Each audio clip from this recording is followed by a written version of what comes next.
Anyways, So- thank you, and we all look forward to your questions.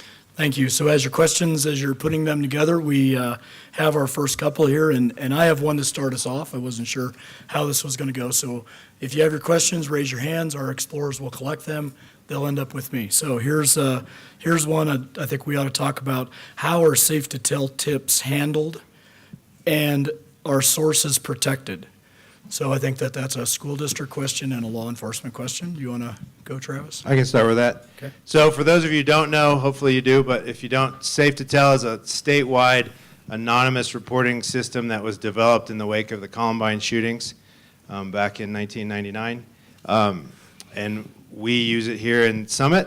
And the way that works is a tip. There's multiple ways of putting in to Safe to Tell. They have a mobile app that you can call them, you can text them, and it generates a tip. The tips are based on being anonymous, and that is a state law protected situation. So I receive all the tips for the school district, for example. I have no idea who's put a tip in, and that's protected by state law. What happens, though, is the tip goes through the Colorado State Patrol Dispatch Center, and I'm not sure how they route that. Somebody else can speak to that if we need. And then it's pushed out to the local resources. But our dispatch center gets it. They're tagged by school. So I get all, and a few of us in the district get all of them for every school in the district. School leadership gets them, and then also law enforcement gets them. And then we start to triage what the tip is. And if it's a real important, significant, serious concern, we're on the phone. I'm making calls to law enforcement. And deal with that. And they, a lot of them come in at strange hours, not business hours. And, what tends to happen is law enforcement is the response agency for that. But some of them come in during the school day, and then maybe the school takes the lead on that. So that is basically the flow of how those work. A lot. Yeah. It's not daily necessarily. They come in 24/7, so they're always coming in. What's important, if you don't know about Safe to Tell, there's information in the hallway right outside the door here on our table. You should pick that up. You should know it. Your kids should know it, and you should talk to your kids about it. Have a discussion about it. These Safe to Tell tips, as Travis said, they come in all hours, day and night. There's a big group of us, a lot of people that are represented here that get these tips. And we do immediately begin to triage them. And some are handled, the threats that need to be handled in the middle of the night get handled in the middle of the night. You'll have law enforcement knocking on your door. If your son or daughter is putting some sort of message out on Safe to Tell, we do investigate it. As Travis had pointed out, some are handled, when we triage these, some are handled during the school hours. Some are decided by school staff and our school resource officers who both work in the, why don't you both stand up? Where are you two? So Nicole works in the middle school, and where's Wanda? Is she hiding? Hi, Wanda. Wanda works in the high school. So if these come in during the day, these go to our school resource officers, and they will handle them with your children, working with the school district, working with school leadership, and if it's something obviously more serious, we need more resources, we all step in. But every tip is considered serious, and every tip is handled seriously. They are protected by state law, the information in them. It's a really delicate, the tipster is always protected, always. So they never get revealed. But obviously, if we know who it is who's talked about in the tip, and depending on the tip, you're going to see one of us at your door. And we're going to work through this even if it's the middle of the night. So, and we will bring it to, resolve. Either it'll get resolved administratively, it'll be resolved criminally, where it'll end up in Heidi's office and eventually in the judge's courtroom. And often, as in last week, the FBI gets involved and assists us. We were working throughout the day Wednesday night and Thursday with Chris and his partner. So, even the FBI tries to narrow these things down for us when we need their help. So, great resources. And a kind of clarifying question. It is a system that does target schools and youth, so it's not really about adult was the question, but if there's a threat by an adult toward a school, it's certainly an appropriate resource. And I think the other thing that's real important, we were talking about concerns towards school safety. A lot of these tips have to do with behavioral health, mental health, depression, bullying. That's really the vast majority of these tips that we receive, those type of concerns. And oftentimes you can kind of tell the age of the person who writes a tip sometimes. So it's a lot of times, and this is good, is peers worried about their peers. So students talking about something their friend has posted on social media that leads them to be concerned really for their own safety. And that's, again, in the middle of the night, law enforcement is the starting point for that response, and they're connected with Mind Springs, and the school district follows up the next day, and that might be a time where we refer to the care clinic or other of our school-based health center resources. Yeah, the other point of clarity is, what Travis touched on, was these come in through State Patrol, Craig Dispatch, and there's a couple dispatchers always on duty. Pat, tell me if I'm wrong. There's a couple dispatchers always on duty, and what's really cool about this for the kids is they can call, they can text, they can upload photos and videos to Safe to Tell.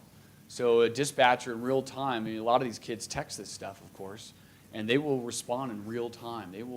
You see these chains of these dispatchers texting with these kids and asking them to upload photos, to upload videos, what evidence, and just continuing a dialogue. And if somebody is in crisis, that dispatcher will stay with them while law enforcement is responding. So those dispatchers stay with these kids in real time. Okay, here's a question. Can a student who threatens violence be reintegrated into our schools? If so, under what conditions? And what steps are taken to ensure the safety of the other students? What information can be communicated to parents of students who have been the target of these threats? School question. It's a good set of questions. I don't think that was one question. I don't know if that breaks the rules. And if I miss it. About 3 minutes.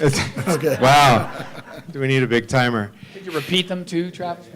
Well, Joey will tell me if I miss a part, please. Okay. So that is a complicated question. I think the place to start with it, so if we have a student who is expelled for any reason, by state law, the maximum term of expulsion in the state of Colorado is 1 year. And again, that's state law. So after a year has passed, barring other situations that might contribute, the student is eligible to return to school. Now, the school, we as public school have to provide public education. Does that mean they get to do every piece of it all the time? No. So we can take into consideration the safety of the wider school community. And so what we do in the district is we have a reentry process by which we plan what it looks like when a student is returning. And that may include, that can be classes. What limits do they have on classes? As this question indicated, if there are other students involved as the target of the threat, how are we protecting those individuals or that individual? So we go through a safety plan. What was the nature of the threat? It's very kind of work through the specifics of that situation and determine how can we put safety measures in place. A random list of those: bag checks, later arrival, early dismissal, lunches managed, changing class periods not during the change period when there are all the students out in the hallways. Things like that. So it does require some creative thinking on that part. And so there is that balance of what's the student entitled to as a public education student, what's the law allow and the boundaries of the law, versus what's the situation of the safety of the wider school community. So that's the discussion we have. And when it's appropriate, we may involve the SROs, law enforcement, the judicial system, just so we have a clear understanding of the specifics of that case and can make the best plan when that student does reenter at the end of their expulsion term. I don't think that was it all. That was good. Okay. Judge? So I can speak, I guess, in terms of a shorter run scenario.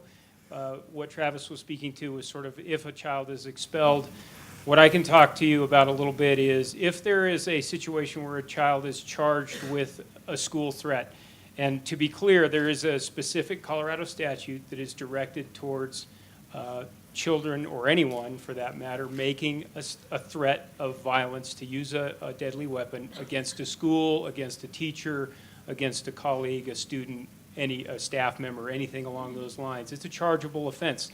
So when we talk about what we've seen in the press lately, where a child is making a threat, or a young adult is making a threat against a school online, on Facebook, on Instagram, or something like that, that's actually actionable. The child doesn't have to be at school to be charged with that. They don't have to be necessarily taking additional steps. The threat in and of itself is an offense. So that can bring the attention of, and I'm sure that the sheriff and the FBI can speak a little bit about how they evaluate those things and how they chase it down the rabbit hole to see if it's real and where it's coming from. But assuming for the moment that that child is ultimately comes into detention, is arrested, the DA's office, Heidi's office, is charging the child with that offense. When we make decisions in the courts about detaining and releasing children, there are some significant criteria, but two of the high ones are, is this child a threat to him or herself? And then the next criteria is this child a threat to his or her community? And when we're evaluating detention and whether we're releasing a child, because the general proposition behind it is that you want to release the child back into the community to a parent, a responsible party. But the next step in that, from our perspective, is to make sure that we're releasing children back to a parent with an actual plan in place. Just sending the kid home to do exactly what he was doing before is an exercise in futility. So we try to evaluate cases carefully, and oftentimes the criminal justice system, if you listen to the news, the criminal justice system is often the touchstone for people with mental health issues and things like that, other crises. And it's unfortunate that the criminal justice system is that intersection, but that's the reality that we deal with. So we try to come up with a comprehensive plan to address the needs of the child and the needs of the community before we make a detention release decision. Sometimes those things happen quickly, sometimes they happen slowly. If the child remains in detention, we don't have a juvenile detention facility in this community. The nearest one is in Jefferson County, down in Golden. They're staffed 24/7. We take the child down there. They can stay there for as many as 45 days in sort of a pre-adjudication framework. But they go to school there. They do things that one would ordinarily expect, and we develop a plan, and that plan may have a mental health component with Dr. Como. It may have community-based resources, getting people involved in making sure that the child's going to school. And we have a probation department that supervises children sometimes daily to make sure that they're getting to school, that they're following curfews, and that they're not out running around creating a situation where they can create problems. So, backing up for a step, for a moment on the detention step, that's kind of how we handle kids in crisis. I mean, very recently, we've gone through this exercise with this kind of a scenario, and, we're able to detain a youth to make sure that we have the proper plan in place. And when the youth is in crisis because of mental health issues, we're getting things straightened out before we release that child back into the community. We don't want to have people come into the system, touch the system, and leave with no resources and not have the problem addressed. And that's the objective that the district attorney shares with the courts. Obviously, I represent a different branch of government. I have to listen to everybody and be fair, but that doesn't mean that I ignore my statutory mandate to follow the best interest of the child. So that's all I had to add. So we have a question about threat assessment and how, when threats are made, how is the assessment conducted to determine when it is safe? How does safe determine for the campus? And how is that communicated by the sheriff's office and possibly the school district? So it sounds like sheriff's office question. Okay, I'll kick off with that one. We'll let Travis talk about the school part. So, every threat that comes into our office, and when I say our office, I mean if it comes into one of the other jurisdictions, it's no different. They're all taken seriously. You know, we don't take any of these as lightly or a joking manner, even when someone tries to back out of it. There are also these decisions and these threat assessments, they're not done in a vacuum, right? I have a whole detective staff that works on these. I have my school resource officers that are not only in touch with all the children in the school and know usually if we know who's making this threat, or if we know of the talk that's going on around campus, because, you know, we're usually the last ones to find out. But our school resource officers, both Wanda and Nicole, do a great job of really getting to know these kids and these families. So they are really our first defense, our first go-to people. And then in collaboration and cooperation with the schools, because they also know these kids. So as you can see, it's like a constrictor, right? We start just narrowing down this field, and if it now goes into you know, digital media, we'll reach out to our FBI partners and ask them to start helping us on the digital end of it. And then we'll bring the DA's office into it. Once we think we know what's going on and what has to happen, we'll consult the DA on search warrants, on arrest warrants, on you know, what we need to do to resolve this matter. But a lot of it has to do with working with the school district, like I said, initially, and with our school resource officers, or in the middle of the night with all of us on the phone, or deciding to huddle up in a room somewhere, because we've done that too. So these are the things that are going on behind the scenes you can talk about when they come into schools. So it's been an important topic this year for Summit schools in particular. If you recall, there was a shooting down at Arapahoe High School at the end of 2013 in which a student was killed. Out of the reports out of that situation were a real emphasis on how schools are doing threat assessment and risk assessment around if a student makes a threat. There were some challenges with it in the lead up to that unfortunate incident. And so this year, what we've been doing in Summit particularly is making sure that we've kind of rebuilt our assessment program. It takes a while, but a couple of the key components to that are making sure we have a team approach, so we have enough staff trained to be able to, if a threat is brought forward and brought to our attention in the school district, that it's taken seriously, we take all of them, no matter the age of the student, no matter the source of the threat, we try and investigate it.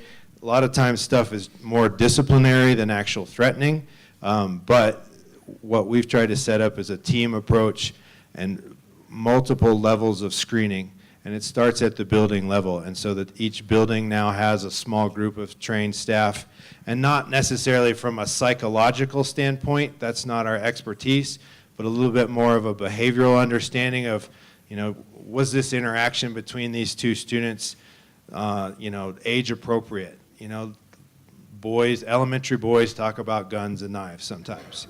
It's a fact of life. Now, we're paying attention to that at school, and sometimes we have to dig into, is that just appropriate playground banter? And then try and redirect some of that banter and say that's not really a good idea at school anymore? Or is there a legitimate threat and concern and an inappropriate action between those two students?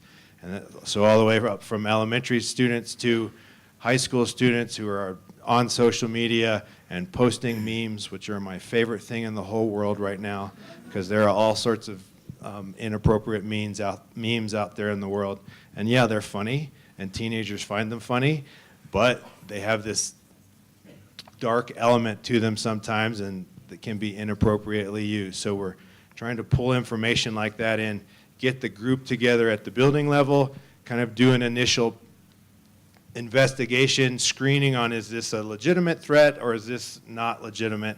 And if it's a legitimate type of threat that we have some concern about, then pull in a larger team that involves some district staff, some more trained behavioral health staff.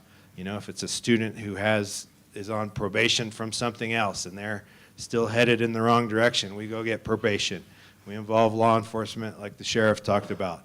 So trying to make sure we have these connections into the community where the kids are connected, where the families are connected, and continue to really try and determine the legitimacy of a threat. And the other piece of that is you've got threats towards others, you've got threats towards yourself, and you also have comments of, I'm going to blow up the school.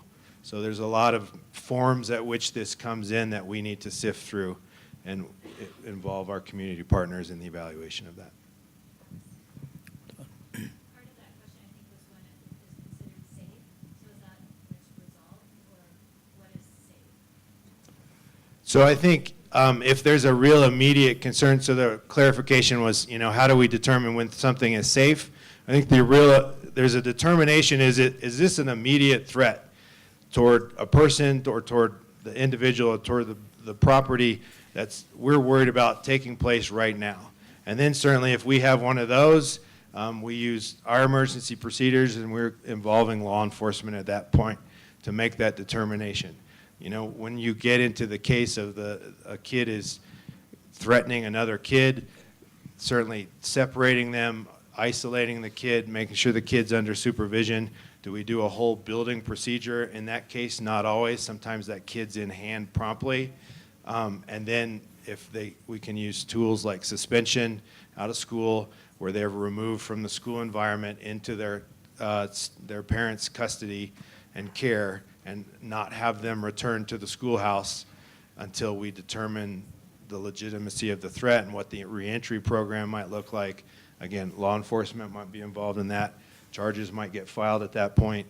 Or is this really a behavioral health concern that something underneath is going on for this student? So when they come back, are we connecting them with behavioral health services and managing safety that way? And the sheriff asked me to comment a little bit on what the FBI does in this whole threat assessment process. And we kind of look at it in from three different tiers. One would be a notification process, an intelligence analysis process, and then the actual investigative process if that's needed. From the notification part, I think it's probably good to have this conversation now, since it's been part of the national dialogue here for a couple weeks. We do get intake from a lot of different avenues that come into the FBI, either from our law enforcement partners or the public. And I just want to reassure the people in this audience that information gets passed immediately. We have been handing off information long before any of these events took place. And I'll just say, and speak directly to the Florida issue, we feel horribly about that. That's not a good day at all, for anybody in our agency. And the director gave us about a 45-minute heads up that he was going to make the announcement and kind of own what happened on that notification piece. And it stunned all of us, and we take all of that very seriously, because like you, most of us have families, and we have people that go to schools.